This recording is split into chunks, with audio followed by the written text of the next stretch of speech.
Hi everyone, and today I'm going to talk about something a little bit different. On my channel, if you're subscribed, you'll see that I like a lot of customizable card games, collectible card games, trading card games, whatever you want to call them. Obviously I've been interested in these for years. This dates back to 1994 when the Star Trek CCG came out. I was 14 years old. And today I'm going to talk about a few games that I've designed myself.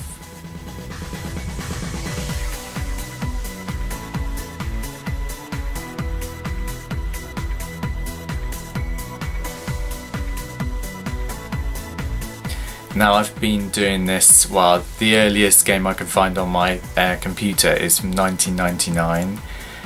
This was the Austin Powers CCG. This came even before the official game came out. The Cypher released one around, I think it was about 2000, for the Spy Who Shagged Me movie. I based my game on the first movie because I had the DVD and I had software that I could capture DVD frames so I could do picture captures and stuff, so I decided to make a game and make some cards. So throughout this video, as I'm talking, I'll show you some images that I've had saved on my computer of the actual cards. You can pause them and read them if you want. There's more available, but I'll just select my favourite few. So get down to business. So the Austin Powers one, I made in 1999. If you look at the design of the cards, if you're aware of the Star Wars Young Jedi game, you'll see that the design of the cards is quite similar to that game. Only because that game was out at the time, it was fairly new, and I used it as a template basically to design the cards.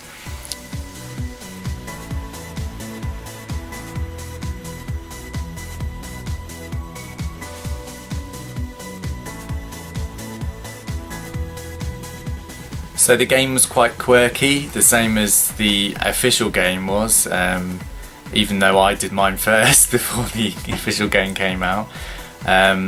You'll see on some of the cards that I put like quirky comedy things in, so like if you play a certain character you have to act a certain way.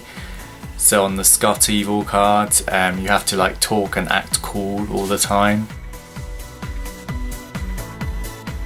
The game played like the Star Wars CCG, where you had sites which you went to and battled the opponent, and also they had on the cards destiny numbers in Star Wars. I called them groovy numbers. It was just a random chance.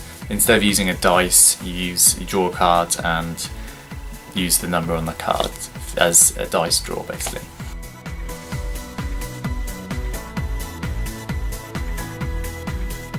One of the cards I found very, I was very proud of, is the Mustafa card, only because when Decipher actually released the official game, the game text, so what the character did, was exactly the same as the one I designed, where the character couldn't die, you put him back into hand when he dies. The Decipher one did exactly the same, so I was quite proud that I preempted that and I worked out my own game text before they did, and it was the same, so I was quite proud of that. The next game that I designed was based on the TV programme Most Haunted. This was back in about 2005 when I was really into the programme. If you don't know what it is, it's like a ghost investigation programme. So my game was pretty similar to the TV programme. You had locations which were obviously taken from the DVDs. Again, I used DVD capture to get the pictures.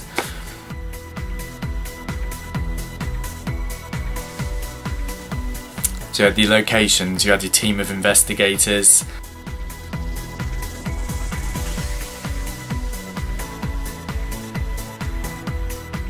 And you had to gain evidence points, and you used your team members to investigate the locations. So if you had a medium, you could uncover spirits at the locations to gain you points, or there was experiment cards. You played on locations and you gained points from that.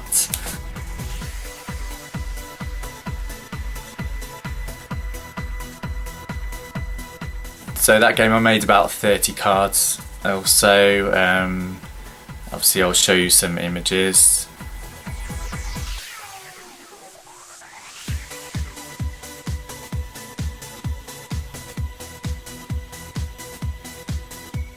I did make a couple of other games that I only made a handful of cards from. The first one was, I can't remember what year, about 2007 I think. It was the Robin Hood trading card game. This was based on the BBC TV series.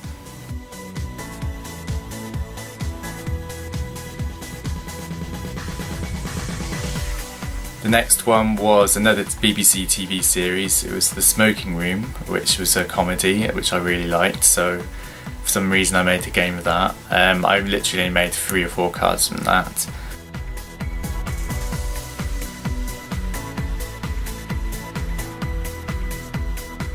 I can remember the object of the game was you played against an opponent, and the character cards you had in the smoking room play area, basically more characters you had, they had points on, and obviously the opponent could try and get you to leave the smoking room, but the idea was to keep as many your characters in the smoking room to have you get the most points or something. So if you're wondering why I made this video, it's because recently I've thought of making another game, and I've had a few thoughts. I'll tell you what they are. First one is a Once Upon a Time CCG based on the TV show.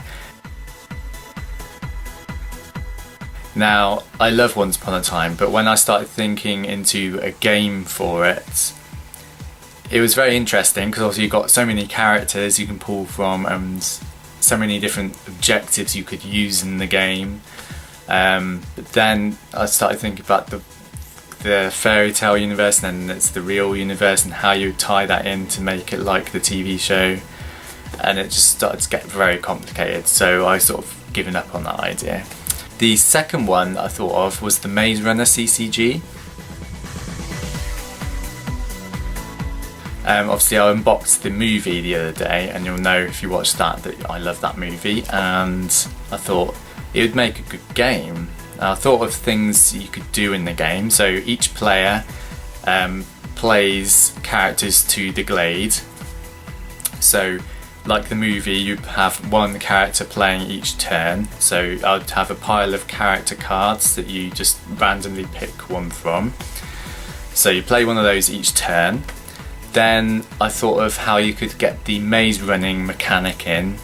So you'd start off with just the glade, then you'd start off with like maybe the doors as a location card, and then once you've got certain characters you can make them runners, and then obviously each turn you send them into the maze, and then you would like uncover one more location each turn, so each turn the maze gets bigger. And then obviously the objective of the game is probably to try and escape the maze with as many characters as possible, while the opponent tries to stop you by playing like griever cards, etc. So yeah, I mean I might try and do that, or at least try and start jotting some ideas down about rules and things for that. And the third game that I thought of is a bit more developed. I've written a few more things down about it. That game is the Jurassic Park CCG. Now I really like the movies. So I'm just going to look at my notes. I've written down a few ideas for the game. I've also very basically started designing some cards. I've made one card so far, which is a character card. It's not complete. I've made this using a Star Trek Dream Card program. So the Star Trek CCG, there was a Dream Card program someone made, and I started using that as a template for making a card. So I'll show you the card I made. It was of Alan Grant. So if you're familiar with the Star Trek CCG, you'll notice that card's very similar to the Star Trek cards, obviously because it's made using a Star Trek Dream card program, but obviously I want to try and make it a bit less like the Star Trek cards. Obviously games I've made before I've made purely from using Photoshop. My skills aren't brilliant, as you can tell from the cards I've shown you already. But anyway, I don't know how far I'm going to get with this.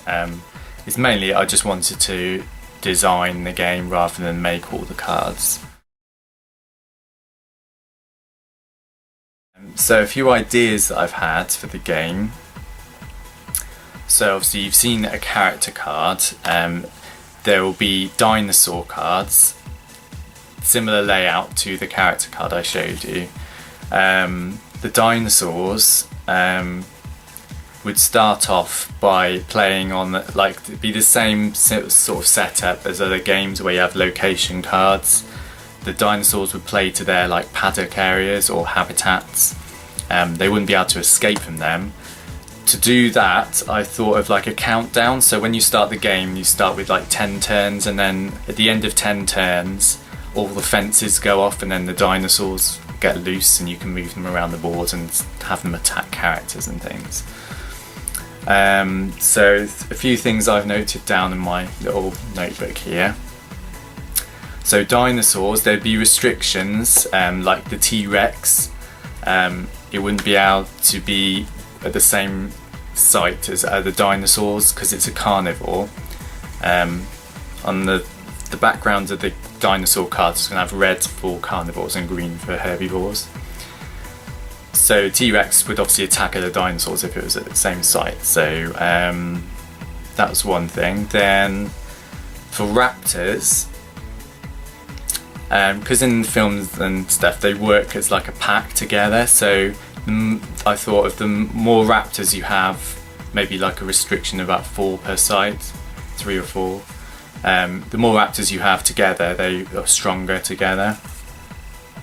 For herbivores, I want to make them playable because obviously the carnivores obviously attack people and stuff, and the herbivores would just do nothing. So I was thinking of maybe they would have some value, if you had them in play they would score points and stuff. So when I was starting to think about how the game will work, one thing I started off with was one player would be the human characters and the other player would just control the dinosaurs. And when I thought into it, I was thinking, wow, most players would probably want to be the dinosaurs so they can attack people because the humans alone wouldn't be able to do that. So I thought, wow, there's got to be a way of having the two players playing both dinosaurs and humans. So instead of having them control just one, if you split it up into phases of the turn, so there'll be a human phase and then there'll be a dinosaur phase, that might work better. Obviously I haven't really thought about what the aim of the game would be, whether it would be some sort of score system or scoring points or making the opponent lose cards like the Star Wars CCG. I don't know. But anyway, those are a few games I've designed in my life. Obviously I haven't designed the whole game for any of them because obviously that's going to just take too long. But I would like to make some cards from at least the Maze Runner one and the Jurassic Park one. But it all depends on time really. But anyway, thanks for watching my video. I know this video is a bit different to my normal videos, but variety is good on my channel I think. So thank you for watching and I'll see you soon.